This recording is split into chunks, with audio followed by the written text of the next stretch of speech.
પરંતુ પરમાત્માના પાસે જ્યારે જઈએ છીએ ત્યારે ભગવાન ભગવાનમય બનાવી દે છે. પ્રભુ પોતાનું સ્થાન આપણને આપી દે છે, ભગવાન ભગવાનમય બનાવી દે છે.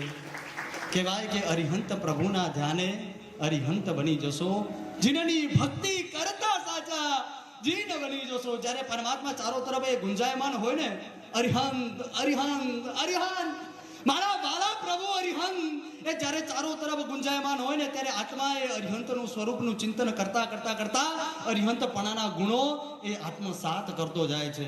શાસ્ત્રની અંદર કહેવાય કે ઇલિકા ભ્રમરી ધ્યાયા ધ્યાયંતી ભ્રમરી યદા.